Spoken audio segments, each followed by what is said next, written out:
So as ever, shaping up to be a fascinating race, the Kipco 2000 Guineas. Lots of horses will be arriving in varying state of readiness, probably on the day, but also with varying amounts of experience at varied levels. Very much so. There's the market is chock full of horses with potential, rather than necessarily substance. I mean, the top end of the market I'm talking about, and there's guesswork as to who will be seen as best. Solid form is represented by the like of Trumpet Major. Solid form this year and last year. Ran well in the Dewhurst and ran really well in the Craven this year to win. A lot of the others, even Camelot to a degree. I know it's a Group 1 race, but it was only 5 runners, and it was a sort of steadiest time. It's on the style he did it, which was tremendous, as opposed to necessarily what he achieved, and that applies to Born to Sea and Top Offer as well. Yes, let's take a look at Top Offer, shall we? He's the most inexperienced horse in the race. He has won once, a division of a Newbury maiden over 7 furlongs, and his trainer Roger Charlton took the decision not to risk him in the Aon Greenham because he didn't want him to have a tough race potentially on very soft ground so close to the target. I can understand that. Whether he'll handle soft ground if it comes to it, we don't know. It was good ground this day, and everyone was impressed with the way he won. He showed a sharp turn of foot to go clear and won in the style of a really promising horse. The form itself is just average. I mean, it's just lots of the horses in behind, second, third, fourth, fifth, they've all been beaten since. So, there's some of them have run all right, but it's just an average form. It's sort of high 80s, early 90s type performance. So that tells you he's got to improve a ton. Now, he's obviously highly regarded. You can see there the potential is there. It's pure guesswork as to how far up the rung he'll go. It is. And this race is so much about how forward is the horse at the right time, and how experienced are they to deal with the conditions, and it is a question that you ask yourself about a horse only having a second start. Completely. I mean, we know he handled a biggish field. We saw that. That I guess is okay. But the company is far richer. Conditions could be different. I mean, the rain continues, and just inexperience. He's a one-race horse. It has been done before, and he might be a very good horse. But to win the Guineas, you've got to be a very good horse. At the moment, I think it's fair to say, unless you're really close to him and know, he's a very promising horse as opposed to a very good horse. OK, well, let's have a look at Trumpet Major. He's a very different proposition in that we've already seen him this season, and from what we've seen, it appears like he's improved on what he could manage as a 2-year-old. Yeah, I think this horse will continue to shorten before the Guineas. Certainly yesterday, I don't know if it still is, there was bibs and bobs of 10s around, but between 7s and 10s the price. I think this is the obvious horse to improve because it's this year. Last year's form, he was a good 2-year-old. He was a close 5th in the Dewhurst, but he has gone and done it this year at the track. He was giving weight all round. It probably wasn't the best Craven ever. I think we'll all would acknowledge that, but it was competitive enough, and he's won in really good style, giving £3 away to the field. I don't think you're going to get we won't see a more solid trial than this.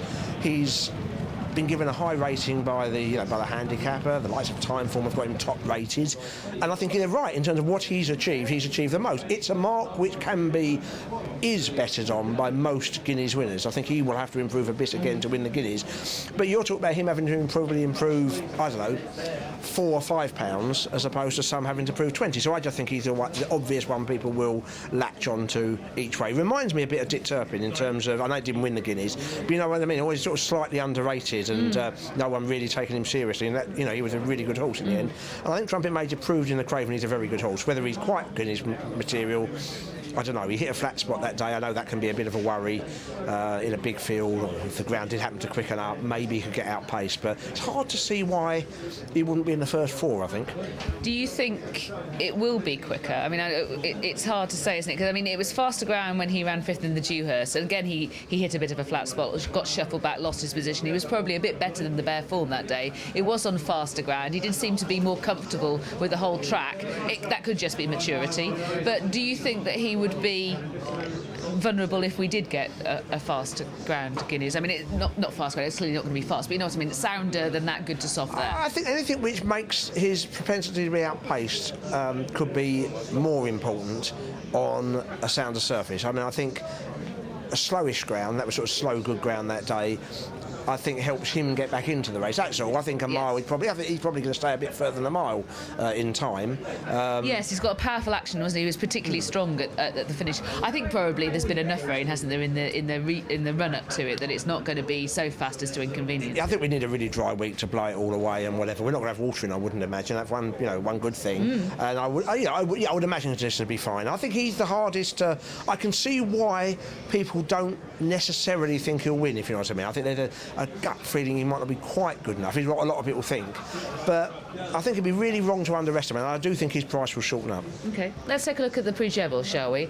An interesting race to read. French 15 won it, Abtal was second and Ermival was third. How do you read this race? My reading, probably wrong. French 15 comes on the outside. I thought he rather got first run on the Hamdan horse, the Abtal, who was sort of held up on the inside and didn't get out quite as quickly, and in the end quickened up and got quite close to him. Then 1-1, these two horses have met twice. French 15 comes with an uninterrupted run down the outside.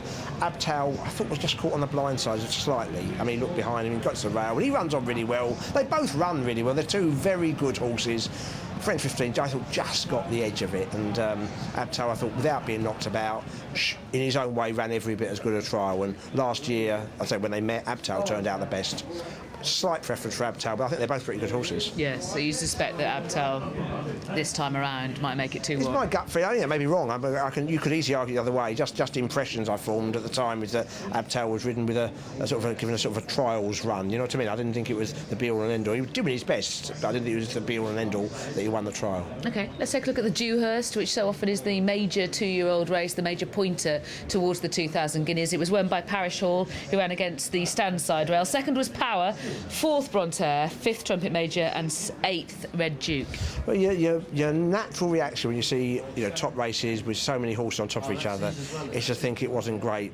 Evidence so far is that that's just not fair. Now, you can argue it all different ways. Did Parish Hall get the run of the race? I think the argument is yes, but he will definitely stay further than this, and probably a stronger run race could even suit him more. Power I didn't think got the at the time. I thought Power might turn out the best horse. I didn't think he got the absolute run of things, and he finished the race off really well in the Tabor colours. Bronte, I think, didn't quite get home. I think the run at Newbury suggests he's going to struggle over a stiff mile. Trumpet Major was slightly inconvenienced, and he ran on late. You could argue it lots of different ways. At the time, I thought Power, but I've watched the race loads of times since. I can certainly see the argument for Parish Hall, and I can see the argument for Trumpet Major. I think it's whoever's done best since then, really. Yes, absolutely. I'm quite keen on Parish Hall in that I think that he's, if that race had been more strongly run, that he might have showed more authority over the rest of the field than he was able to in how the race was run. Extra furlong, I think, is definitely going to suit him. But I also like Power. He just seemed to hit a little bit of a flat spot, didn't he, in the dip, but then finished quite well. And I think that he's going to be a really bang miler this season. I think so. His breeding suggests him. I think he hasn't got the Derby entries that most of Aidan O'Brien's, sort of like Camelot's got, and most of his horses have. So I think they see him as a miler maximum, and he's proven. They're both proven at the track. And they're both very good horses. They're both proven in Group 1 company. So again, I read an article the other day, and I think it might have been Tom Segal, and he was right. Someone anyway. If it wasn't Tom Segal, I apologise. Talking about how there's unexposed horses 6-1, and these two horses who are Group 1 horses 14-1, and you can't argue with that. I mean, they are. The market will look very different, I think, on 2,000 guineas a day. 2 or 3 of these horses are going to move when if there's a bit of confidence behind either of those, because we haven't seen them since. You can easily see them ending up 5-1 chances. Yeah, easy. I think Top Offer won't finish any short. Well, I'm not saying he won't win. Won't be any shorter than he is now. I can't believe people. The money's been on him, isn't it? At the big prices, he must drift from 6-1, surely. Yeah, I tend to agree with that. I think that there is going to be plenty of movement particularly as we get to the 5-day stage, and we know exactly, which horses are definitely intending to turn up on the day. Let's take a look at the Greenham. It was won by Casper Netcher. Boomerang Bob was second, returning from a long break. Bronte third, seeing his stamina running out, and Rebellious Guest was well beaten.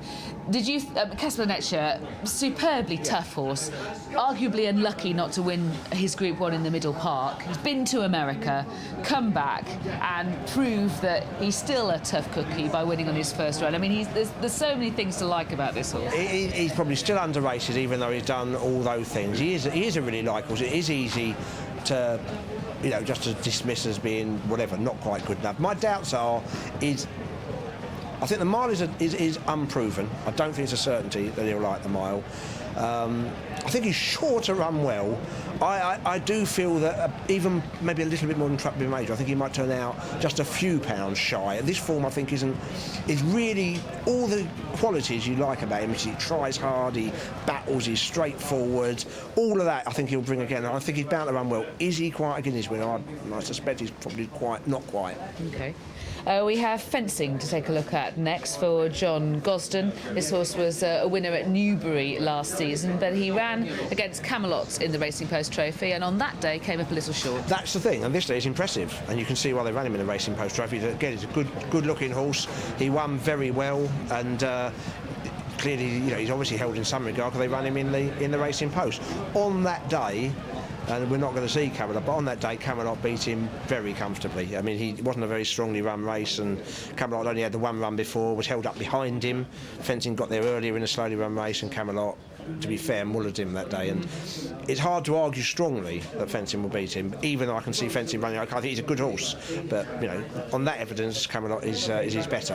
Okay, and finally we're going to take a look at Dragon Pulse, and this is his run when winning at Longchamp in April. He's been found out by Power during the course of his 2-year-old season. Yeah, trained in Ireland last year, now trained in France, but turned over. I had lots of people got different opinions of Dabirasim in the purple colours. Is this showboating from Christophe Soumillon? Is he holding on to nothing? He certainly would misbehave at the beginning of the race.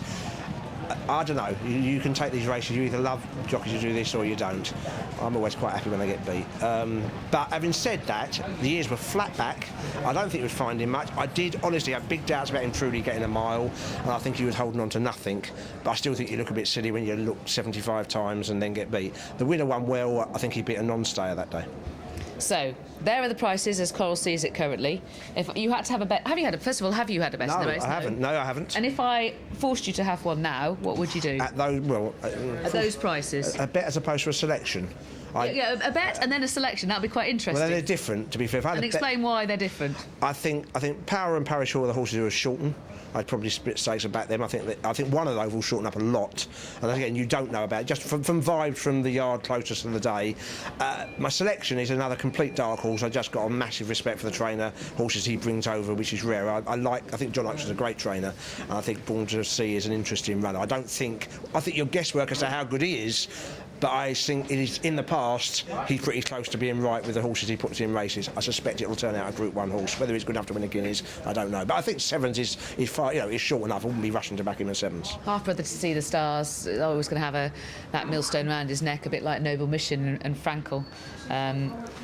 So what do you think about his performances so far? How do you compare them with See the Stars at this stage in their relative careers? Probably two. There wouldn't be a lot. I mean, not a lot in it. They tried him in a listed race on his debut. I think that's because they'd run out of time, but he won it, which is a good performance. He then got beaten soft ground next time out by Nephrite. He'd already been beat this year. Excuses were found afterwards. The race itself is still probably a step up on his first win. It was still a fair performance, but you got this. You certainly get the strong impression from John Oakes that he didn't think that was his true run in that day. Don't know. He's bred not just through See the Star, but through Galileo and horses like that to be a better 3-year-old than 2-year-old. You'd be surprised if he isn't. I'm sure he's a good horse. I mean, it is.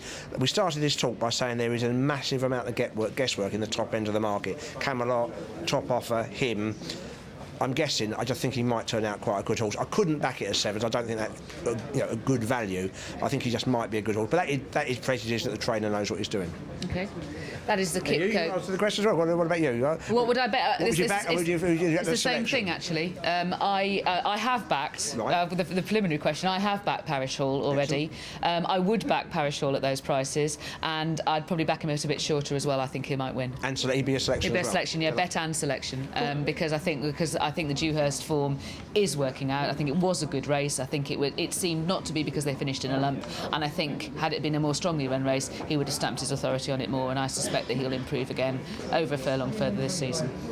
Excellent. Those are our thoughts then for the Kipco 2000 Guineas, and you can see it live on Racing UK tomorrow week.